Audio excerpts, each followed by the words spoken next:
béninois. Je ne vous comprends pas. Hein. On vous a dit de jouer au ballon. Vous avez dit non, que le curé est trop faible, il ne peut pas jouer au ballon. Pendant ce temps, le coq a déjà remporté une Coupe du Monde. On dit d'accord, on va vous changer de nom. Vous êtes maintenant des guépards, vous êtes féroces, jouez. Ça aussi, ça n'a rien donné. Maintenant, on annonce un DG de mon rang. Et vous ne voulez pas faire du bruit.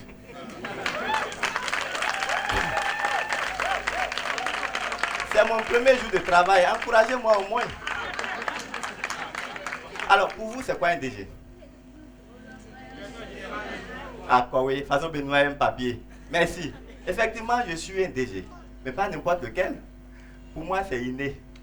C'est même écrit sur mon acte de naissance. Parce que là-bas, le D, c'est Togo. Le G, c'est Gado. Roland, ça, c'est resté invariable. Donc, je suis DG Roland pour vous servir ce soir. Je ne sais pas si vous avez constaté, mais moi, j'ai fait un constat. J'ai remarqué que le bonheur des DG dépend des époques.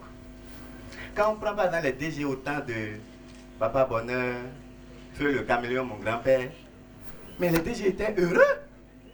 À cette époque, DG signifiait doit grossir.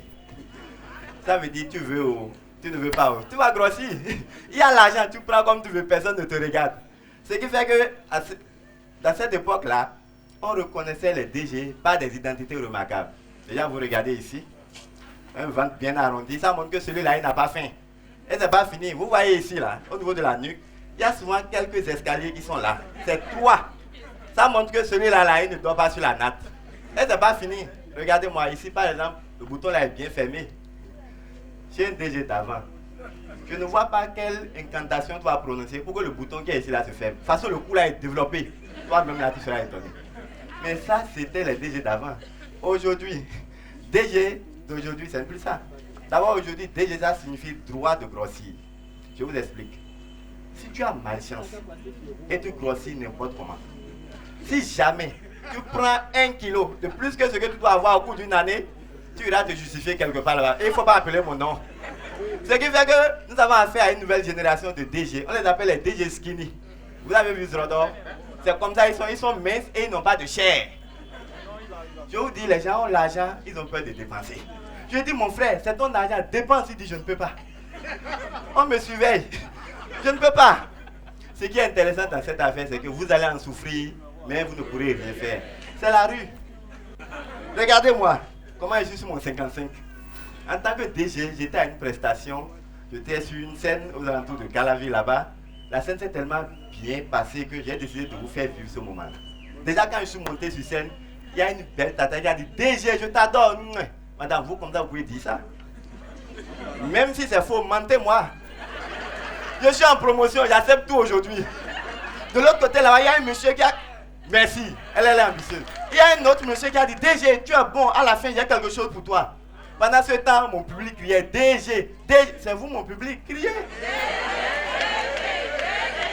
Vous savez, quand tu es sur scène et on te dit ces belles paroles, 4 choses t'arrivent.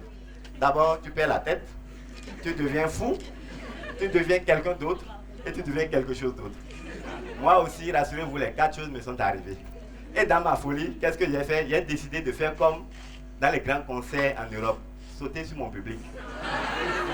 Pour voir s'ils vont m'attraper. Ce qui est dangereux dans cette affaire de saut, c'est que tu ne sais pas si le côté vers lequel tu as décidé de sauter, si les gens la t'aiment suffisamment pour te rattraper. Ou alors, si c'est une association de malfaiteurs qui est là, dès que tu fais pauvre, ils vont faire souhait, mais et tu vas te retrouver là. Mais ce qui est sûr, il fallait que je saute. Alors, je prends mon élan, paf, et puis, paf. Qui m'a envoyé? Regardez, il rit. Vous ne m'aimez pas. Heureusement, vous ne faites pas partie de mon public. Parce que mon public m'aimait. Ils ne m'ont pas laissé tomber. Ils m'ont attrapé, je vous assure. Ils m'ont baladé à travers la foule. Je marchais, mais mes pieds ne touchaient pas le sol. C'était le plus beau jour de ma vie. Vous voyez ça? Et puis, quand ils m'ont descendu sur scène, franchement, j'avais des larmes aux yeux. Des larmes de joie, d'émotion. C'est là, une femme capable, comme cette dame-là. Et c'est lui là dit, DG, tiens cette enveloppe de 500 000. C'est pour toi, fais-toi plaisir. J'étais encore là quand l'autre monsieur s'est levé et dit, DG, tiens l'iPhone 14 Pro Max, c'est pour toi. Fais-toi plaisir. Alors, j'ai décidé d'immortaliser le moment en faisant une vidéo live avec mon public. Bien entendu, on doit garder des preuves et des traces de tout ce que nous faisons. Donc, nous allons faire la vidéo ici, faire la photo ensemble. Au moment où je me suis positionné pour faire le selfie, pendant ce temps, mais mon public, c'est vous mon public, criez, DG, DG, DG, c'est ça. Donc, monsieur, si vous ne voulez pas rire, allez de l'autre côté là. Donc, c'est au moment où je me suis positionné, en réalité, pour appuyer la partie qu'on appuie sur ça fait crala. C'est là où ça, une décharge sur ma joue, bah! C'était ma mère. Paresseux, réveille-toi vite, va m'acheter du sel pour la cuisine. C'était DG Roland.